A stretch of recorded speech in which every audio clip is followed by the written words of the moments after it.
Ok, entonces la autoridad bíblica y la apostasía, parte uno. Hoy vamos a estar un poco hablando de cómo fue avanzando la apostasía, ¿no? Para que podamos como introducción para los demás estudios que iremos teniendo. Antes de que Dios hiciera al hombre, ¿verdad?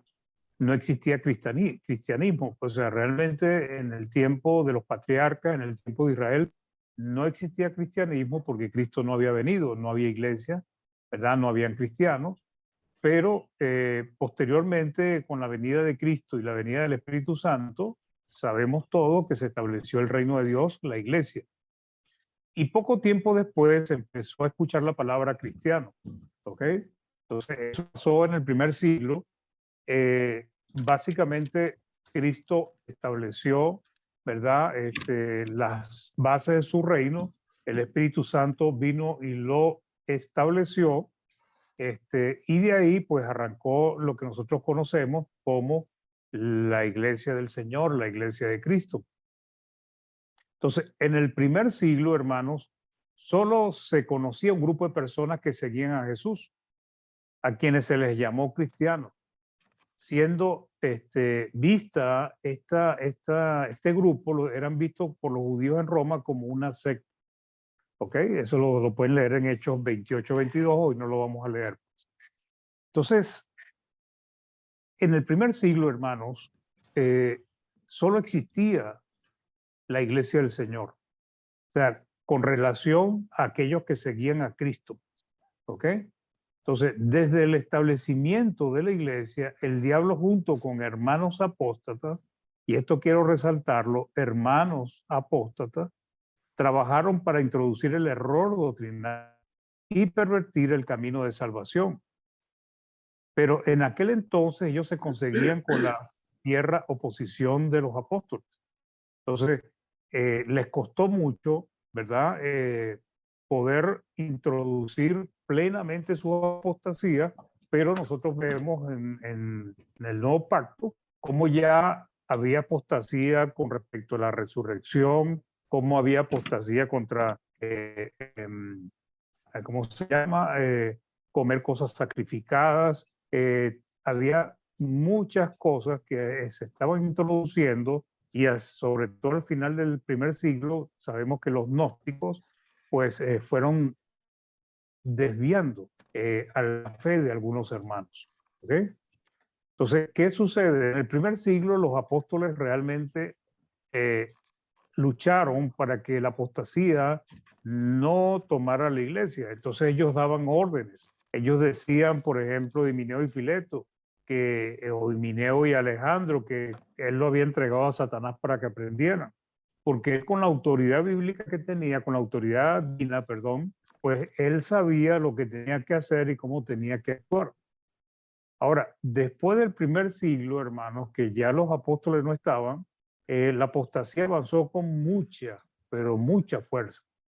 Ya no estaban los apóstoles, que eran los que tenían esa autoridad para decir qué es lo que estaba bien o no, sino que ya solamente lo que había era la palabra, los pergaminos, las cartas que Pablo había hecho. Y cuando nosotros tratamos o nos damos cuenta de qué pasa con la palabra, podemos que algunos la interpretan como quieren, otros la interpretan mal y algunos lo interpretan correctamente.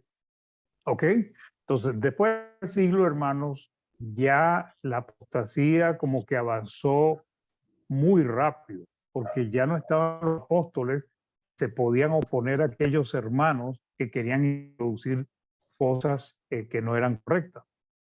Del segundo siglo y parte del tercero se fueron introduciendo prácticas y enseñanzas que no tenían ningún apoyo bíblico, ni fueron conocidas por la iglesia del primer siglo.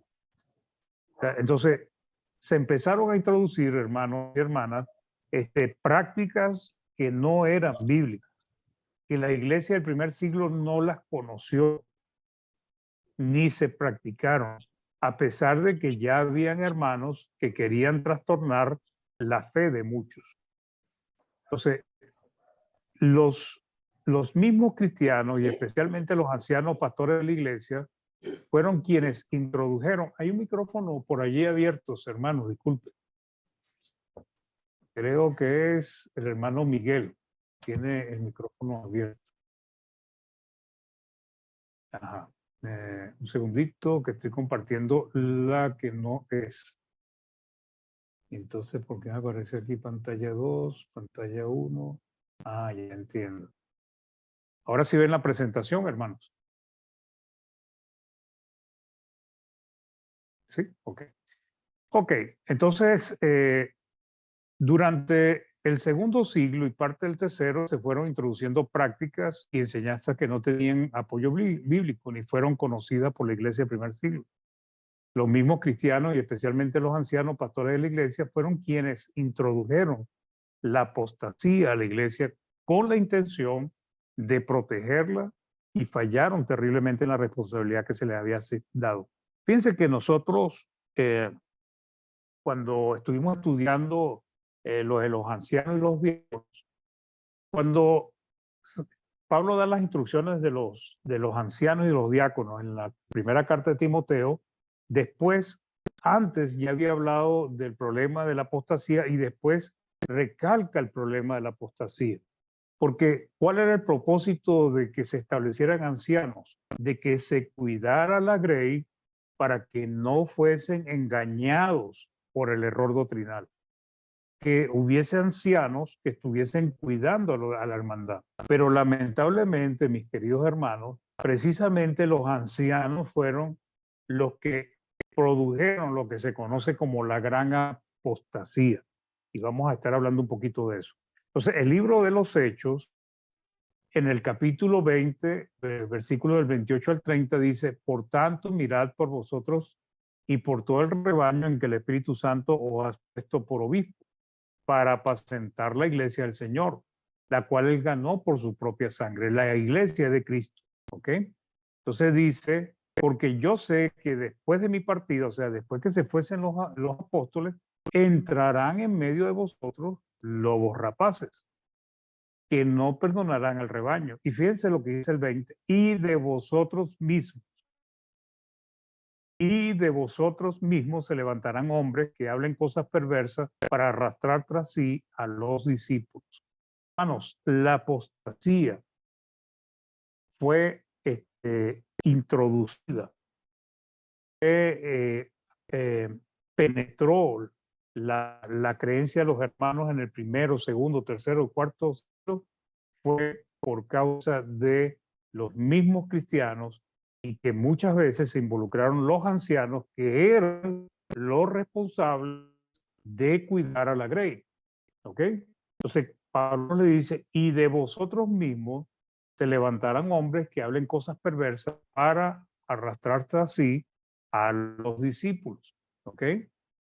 Entonces, la historia, hermanos, de la iglesia no inspirada, o sea, la historia de los padres de la iglesia que se conocen, que eran hermanos fieles del primero y segundo siglo, ellos de alguna manera u otra narraron, establecieron, nos informan de lo que pasó en la iglesia después del primer siglo.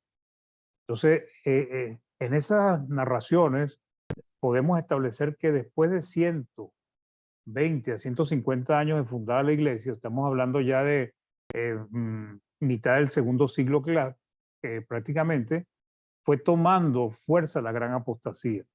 ¿Cuál era la gran apostasía que se quería implementar? ¿Ok? Los ancianos, que eran los responsables de cuidar la iglesia, posiblemente observando las deficiencias y las fallas que había en las diferentes iglesias locales, ellos pensaron en la necesidad de supervisarlas. Entonces, ¿qué idearon ellos? Ellos idearon el rol o cargo de un obispo, jefe, un obispo que estuviese sobre todo un grupo de ancianos de diferentes iglesias. Finalmente ese obispo pues era un anciano que era un anciano jefe. Él supervisaba a la propia iglesia donde él estaba y supervisaba a otro grupo de iglesias. Entonces fíjense que Dios estableció, ¿verdad?, que estableciese ancianos en cada iglesia, y sin embargo los mismos cristianos, 150 años después, ya querían establecer que hubiese ancianos sobre varias congregaciones. Este anciano tendría autoridad sobre las demás ancianos e iglesias de otras localidades. Y así lo hicieron, hermanos. Introdujeron lo que debían evitar, la apostasía. De ahí en adelante fue solo cuestión de tiempo para que el error avanzara como una enorme bola de nieve en una gran pendiente. O sea, de ahí en adelante, hermanos, ya no pudieron detener la apostasía. La apostasía avanzó de una manera impresionante, tanto que le arrasó con la mayoría de las iglesias de Cristo que existían en el segundo, en el tercer y cuarto siglo. ¿Ok? Entonces, ya para el año 313 o el siglo IV, mejor dicho, la apostasía ya había carcomido la fe de gran parte de las iglesias. Las iglesias locales habían cambiado el patrón bíblico, ya no se regían completamente por la voluntad de Dios, sino la de los hombres. A medida que avanzaban los años, iban introduciendo año tras año, mes tras mes, siglo tras siglo, iban introduciendo las herejías. ¿Ok? Ideas de hombres, lo que ellos pensaban que era mejor que lo que la palabra enseñaba, entonces ellos iban agregando, cada siglo iban agregando algo más. Entonces, hubo muchos errores que cometió la Iglesia del Señor, los obispos de aquel entonces. Entonces, este es el diagrama de la gran apostasía de la Iglesia de Cristo en el año 33 en Jerusalén. Entonces, vino en el 313, dice, primera gran apostasía, la Iglesia Católica Romana. O sea, dejó de ser la Iglesia del Señor, de Cristo, y se convirtió en la Iglesia Católica Romana. Así se nombraron. Ese es el primer error, uno de los grandes errores que cometieron, ponerle nombre a la Iglesia del Señor. ¿Ok? Pero la Iglesia de Cristo, aquellos que no se sujetaron a esto, ellos siguieron como la Iglesia del Señor. Pero ¿cuál fue el problema? El problema es que la Iglesia Católica Romana se convirtió en una religión de Estado donde quienes no seguían sus creencias, sus roles, sus credos, eran perseguidos, asesinados y quemados. Entonces, ¿qué sucedió, hermanos? A partir de que se estableció la Iglesia Católica Romana, de ahí en adelante ya no se volvió a escuchar la Iglesia de Cristo en la historia. Por eso muchos dicen, pero ¿a dónde está la Iglesia de Cristo? Porque no hay historia, no aparece en ningún lado, dicen ellos. Pero resulta que la Iglesia tuvo que mantenerse en resguardo los hermanos para que no fuesen perseguidos.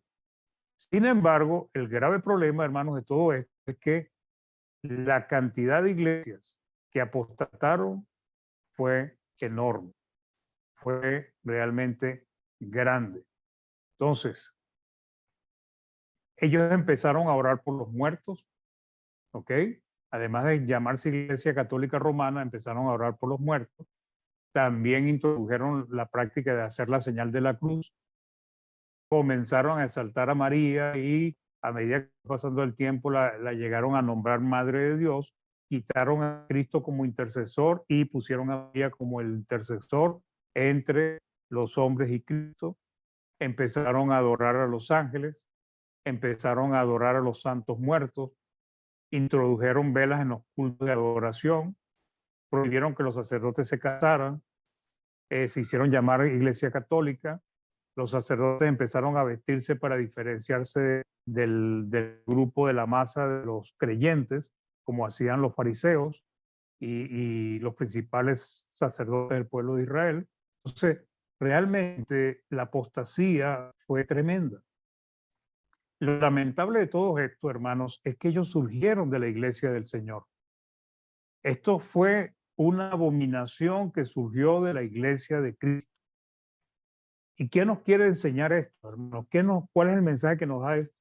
Que de nosotros mismos, hermanos, se levantan siempre hombres que tuercen las escrituras, que pervierten el camino del Señor y terminan también afectando, trastornando la fe de muchos hermanos. Entonces nos dice 1 Timoteo 4, del 1 al 3, pero el Espíritu dice claramente que en los postreros tiempos algunos apostatarán de la fe, ¿ok? Se apartarán, abandonarán la fe, desertarán de la fe, escuchando espíritus engañadores y a doctrinas de demonios. O sea, estas enseñanzas, estas doctrinas, estas cosas que ellos fueron imponiendo eran doctrinas de demonios. O sea, siempre detrás de todo esto está el diablo.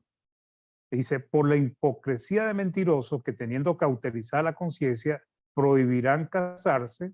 Primero, ¿verdad? ¿Se acuerdan que los sacerdotes católicos no le prohíben casarse? Y mandarán abstenerse de alimentos que Dios creó para que con acción de gracia participen de ellos los creyentes y los que han conocido la verdad. Nosotros sabemos que los católicos tienden a evitar algunos alimentos de acuerdo a la fecha.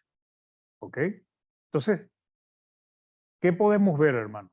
Podemos ver que la Iglesia Católica derivó de la Iglesia del Señor.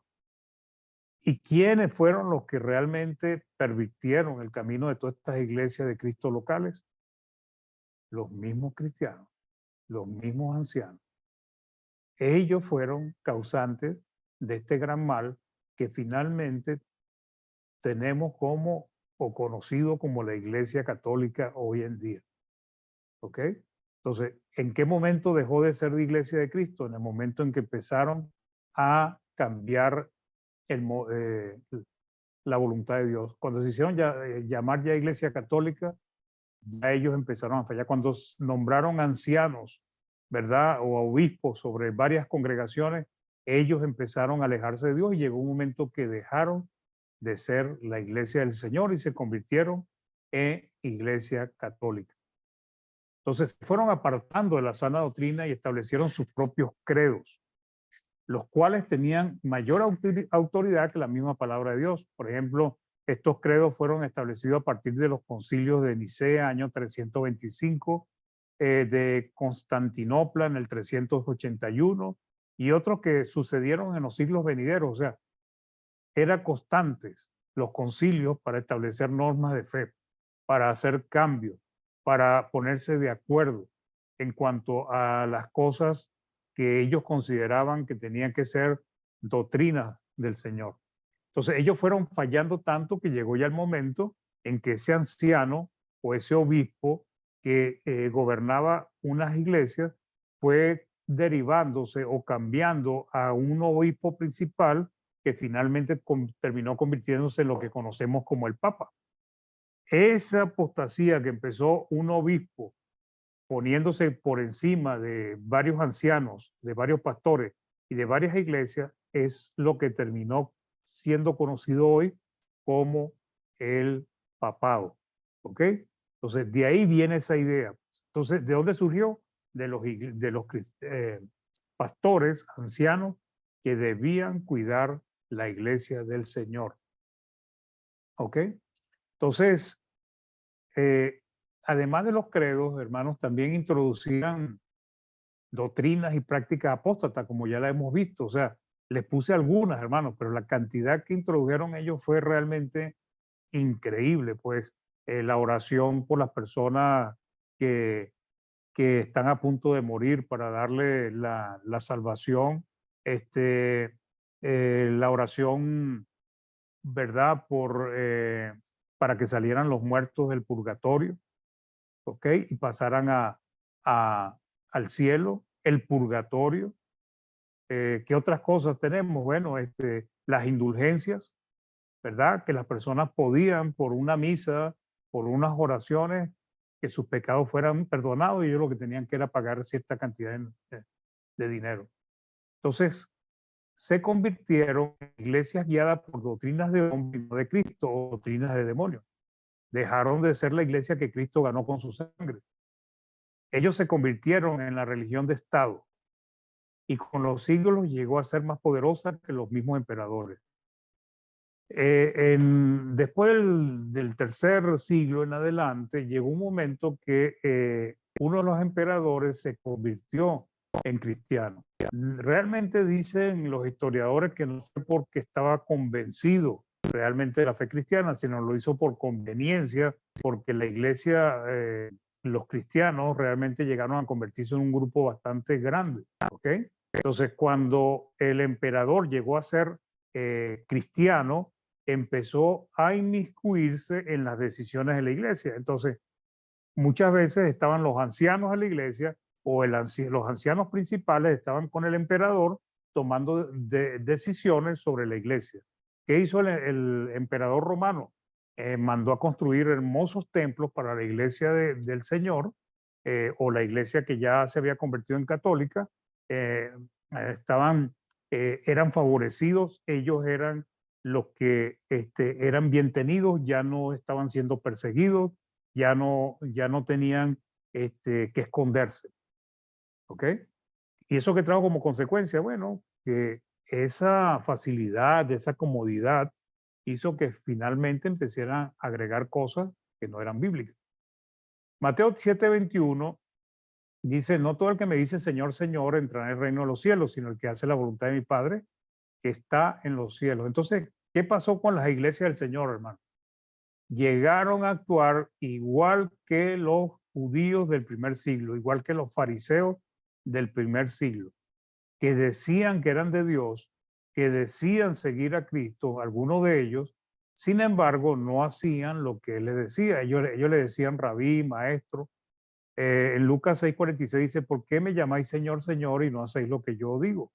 Entonces, ¿qué pasó, hermanos? Realmente lo que pasó fue que en algún momento lo que se llamaba o lo que se conocía como la iglesia del Señor dejó de ser la iglesia del Señor. Y los que realmente quisieron seguir haciendo la voluntad de Dios tuvieron que hacerlo clandestinamente para no ser perseguidos. Por ello, muchos cristianos creen que la iglesia de Cristo desapareció durante todos estos años de silencio. O sea, del 400 para adelante, muchos dicen la iglesia de Cristo desapareció. ¿Ok? Todos esos años, desde el 400 hasta 1500, 1800, todos esos años fue de silencio. O sea, porque no hay registro de su existencia de la iglesia del Señor. Sin embargo, muchos están equivocados, porque lo que sí es cierto es que nadie podía prevalecer en contra de la iglesia del Señor Jesucristo, porque Él así lo había hecho. O sea, nada podía destruir la iglesia del Señor. ¿Ok? Como después de esta gran apostasía, los cristianos fieles a la palabra de Dios siguieron adelante. Durante 1500 años no se oyó hablar de la iglesia de Cristo. ¿Por qué? Todo lo que se oponía a la doctrina y práctica de la Iglesia Católica eran perseguidos y asesinados, quemados vivos.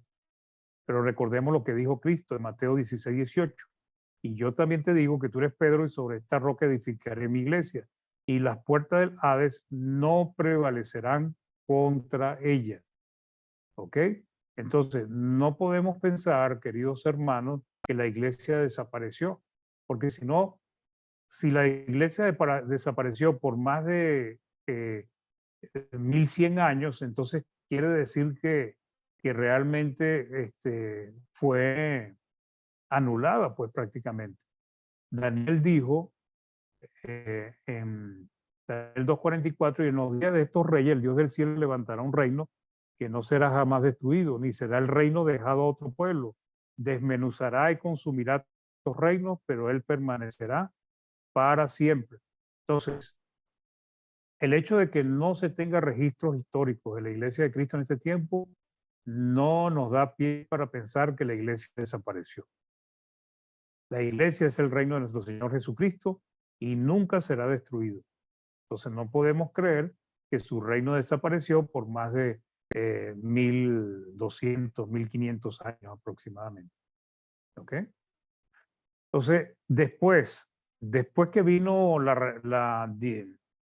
el, la división de la Iglesia Católica por la protesta de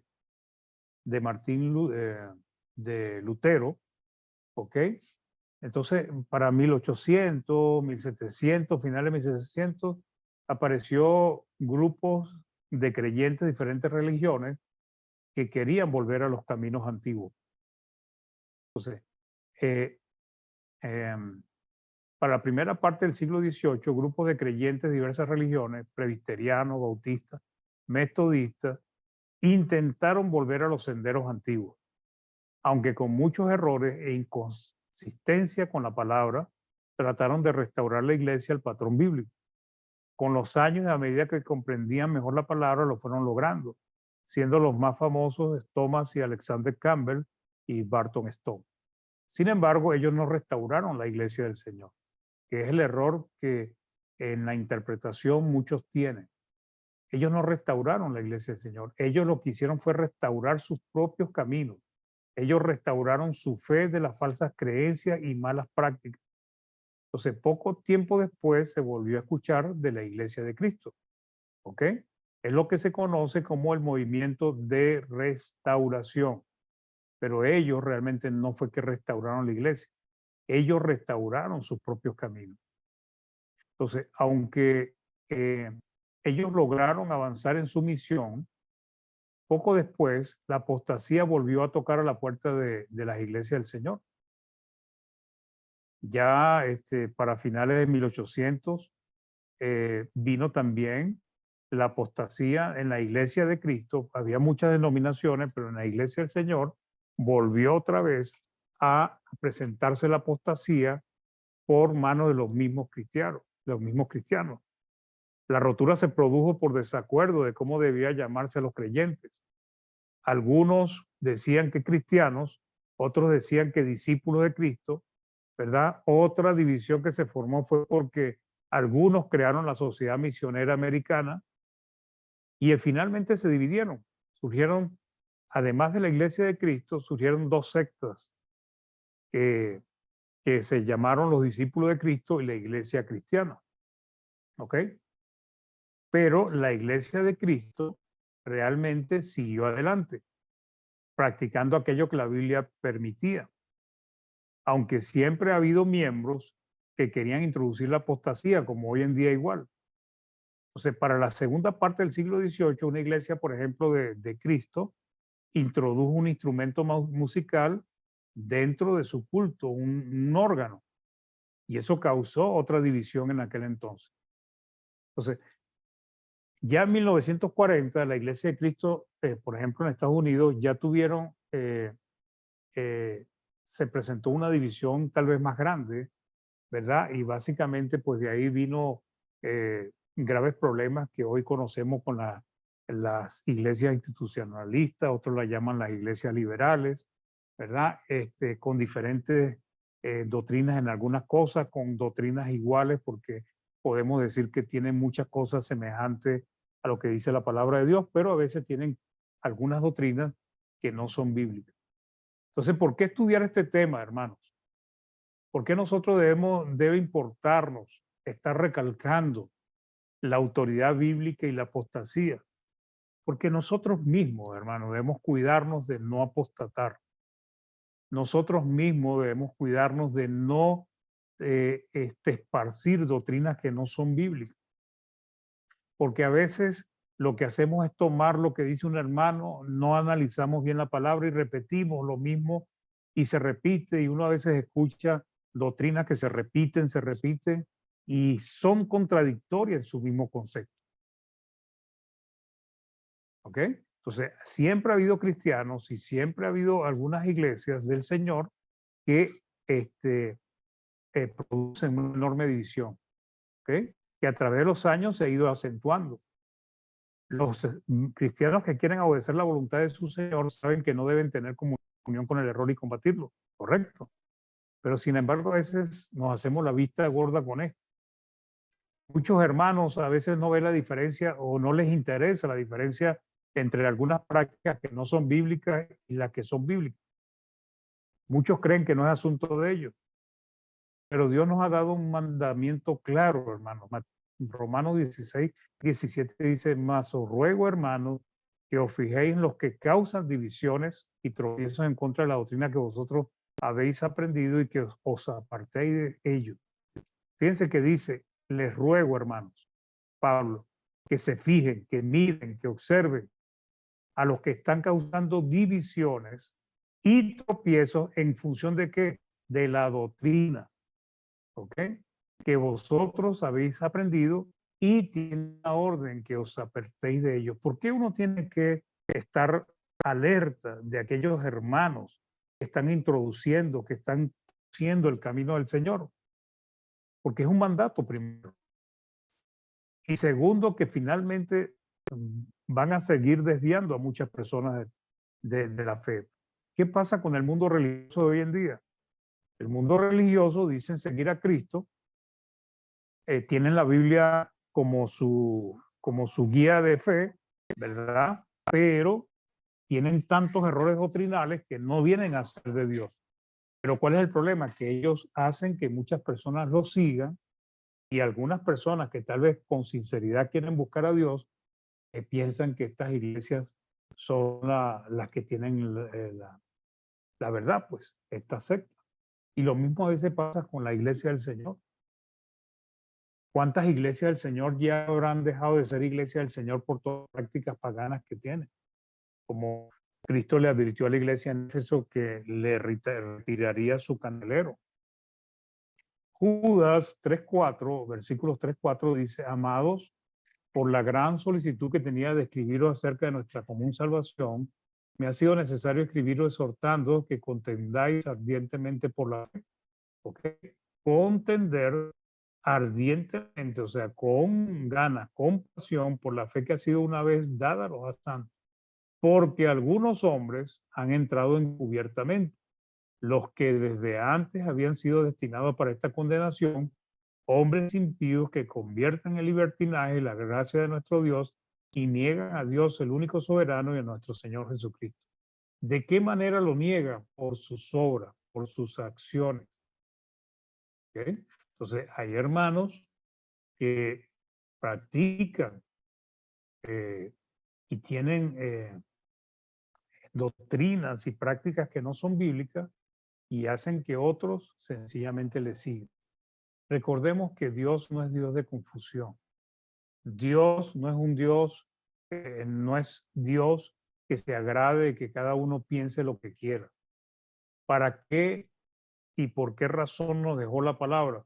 Para que nosotros tuviésemos una guía y todos estuviésemos de acuerdo. Todos. Pero ¿por qué no estamos de acuerdo? Porque la carnalidad, los deseos vanidosos, el amor al mundo ha hecho que los mismos cristianos tuerzan el camino del Señor, tanto en este tiempo como también en el primero, segundo y todos los siglos en que ha existido la iglesia del Señor. Primera de Corintios 1:10 nos dice: os ruego pues, hermanos, por el nombre de nuestro Señor Jesucristo, que habléis todo una misma cosa y que no haya entre vosotros divisiones, sino que estéis perfectamente unidos en una misma mente y en un mismo parecer. Este es un mandamiento para todos los cristianos. Cada iglesia local y cada cristiano, todos deberíamos tener la misma mente y el mismo parecer. Deberíamos creer lo mismo, deberíamos tener la misma interpretación bíblica, pero ya nosotros sabemos que no es así. 1 Corintios 14:33 dice: pues Dios no es Dios de confusión, sino de paz, como en todas las iglesias de los santos. Entonces, hoy hay confusión. En la iglesia del Señor hay confusión.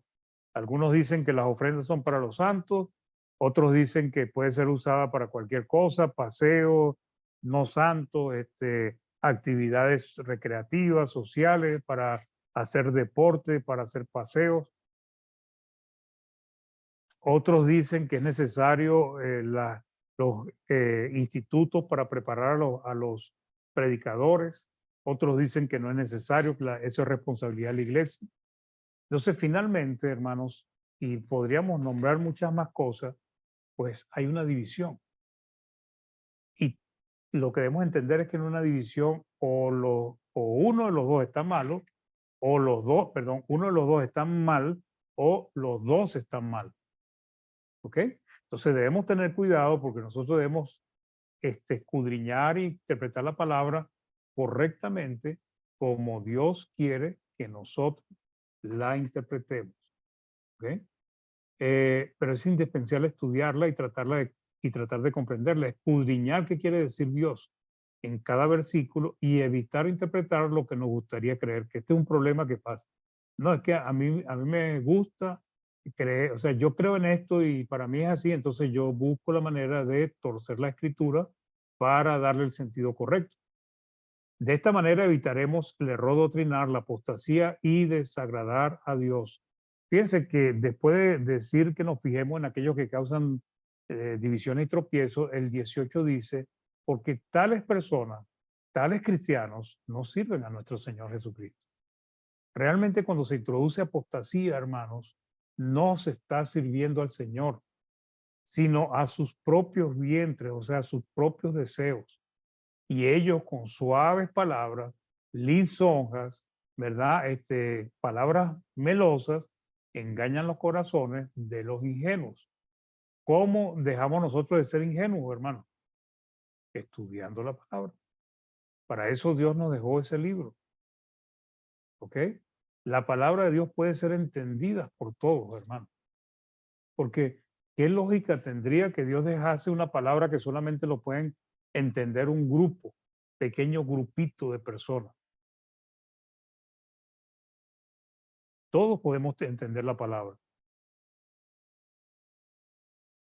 Dios nos dejó un libro difícil, perdón, Dios no dejó un libro difícil de entender. El problema de nosotros es que no estudiamos bien o no queremos profundizar. A veces es que no queremos ver lo que dice la palabra. Ellos interpretan la Biblia a su manera para poder practicar lo que les gusta y no lo que Dios quiere. Muchos hombres por su terquedad tuercen las escrituras y hacen que muchísima gente les siga. Y 2 Timoteo 3:16-17 dice, toda la escritura es inspirada por Dios y útil para enseñar, para redarguir, para corregir, para instruir en justicia, a fin de que el hombre de Dios, hombre o mujer, ¿ok? Joven o anciano, a fin de que el hombre de Dios sea perfecto, sea maduro, completo, enteramente preparado para toda buena obra. Y eso lo hace la palabra. Entonces, hoy en día, hermanos, hay muchos problemas con la autoridad bíblica y hay problemas con la apostasía.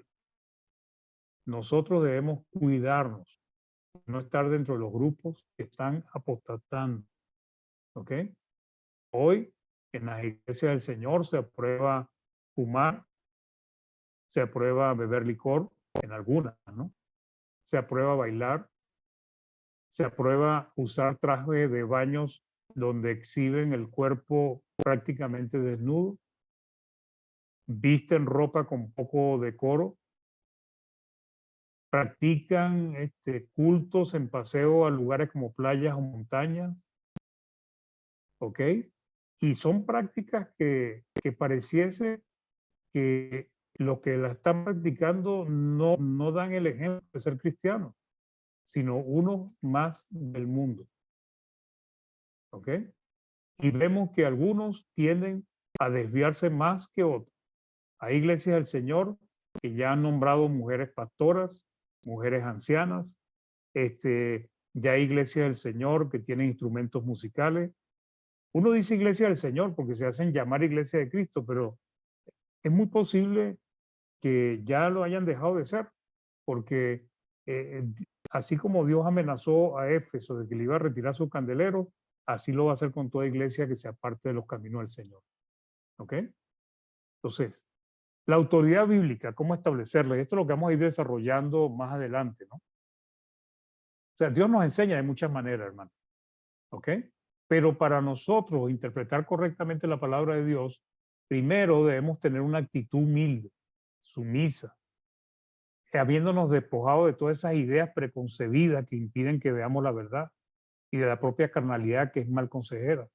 A muchos ya quieren estudiar la palabra y quieren ya darle un sentido contrario a la ofrenda, necesitan que las enseñanzas de Cristo sobre el matrimonio no sean así. Entonces ya van con esa intención. Y como van con esa intención, van a buscar los versículos, van a buscar algo que les apoye su idea. Entonces tenemos que ser humildes, sumisos, despojándonos de todas esas ideas preconcebidas. Y la otra cosa es que debemos tener sentido común, que es necesario razonar, discernir, comprender correctamente la palabra de Dios. La palabra de Dios no se contradice, hermano. Lo que debemos entender es que debemos armonizar o desarrollar una enseñanza apoyándonos en varios versículos, estudiando el contexto, quién habla, a quién va dirigido y cuál es el propósito de lo que está diciendo. El Salmo 119, 160 dice, la suma de tu palabra es verdad y eterno es todo juicio de tu justicia. Entonces, la suma de tu palabra es la verdad. Pues. La suma, o sea, nosotros no podemos a veces desarrollar una doctrina de un solo versículo. Nosotros tenemos que examinar la palabra del Señor para entender que si lo que estamos diciendo, lo que estamos enseñando, concuerda con lo que es la palabra de Dios.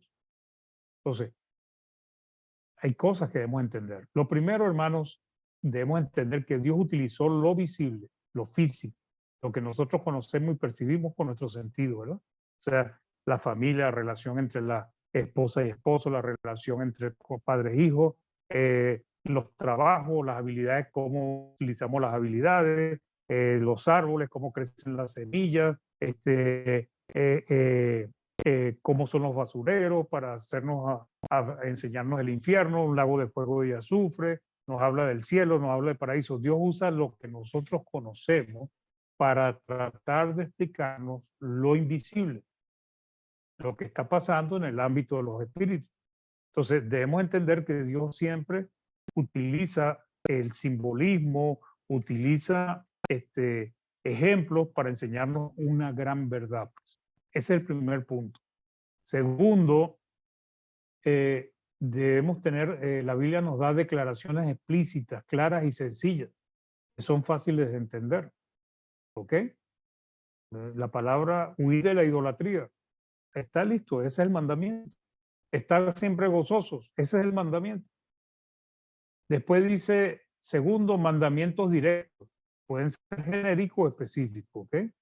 Los mandamientos específicos son aquellos que van dirigidos exclusivamente a algo, la ofrenda para los santos, y genéricos pueden ser mandamientos, ir por todo el mundo y predicar el evangelio, ir por todo el mundo y hacer discípulos de todas las naciones. Entonces, eso es un mandamiento genérico porque no dice cómo vamos a ir, si vamos a ir en carro, burro, a pie, en avión, ¿verdad?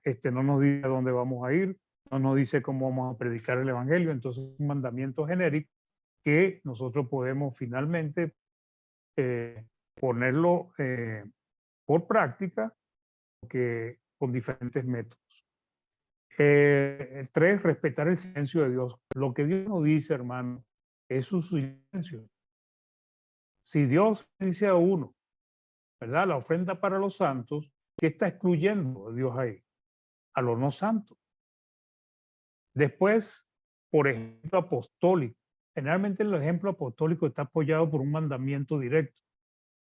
¿Ok? Reunido Pablo con los discípulos para partir el pan, primer día de la semana. 5, por implicación, infiriendo o deduciendo la enseñanza o la voluntad de Dios. O sea, debemos inferir. A veces la declaración no es explícita, sino que debemos entenderlo, deducirlo, infiriendo, pero siempre respetando el contexto, porque el contexto es el que nos ayuda a no torcer las escrituras. Para concluir, hermano, hoy comenzamos a estudiar lo que ha sido la apostasía dentro de la Iglesia de Cristo y la división que existe entre los hermanos que quieren sujetarse a la voluntad de Dios y aquellos que convierten en libertinaje y la gracia de nuestro Señor. Para evitar torcer las escrituras y entender en dónde se equivocan aquellos que apostatan, es necesario aprender cómo estudiar la Biblia, para que nosotros tampoco nos convirtamos en apóstatas. En el siguiente estudio continuaremos en cómo establecer la autoridad bíblica para entender qué debemos practicar y qué no debemos, así como los errores de interpretación que se cometen en contra de la palabra. Hermanos, esto era lo que yo quería compartir con ustedes hoy. Gracias por la invitación. Espero que esto les pueda ayudar en el estudio de la palabra del Señor y poder seguir todos creciendo espiritualmente. Hermano Miguel, gracias.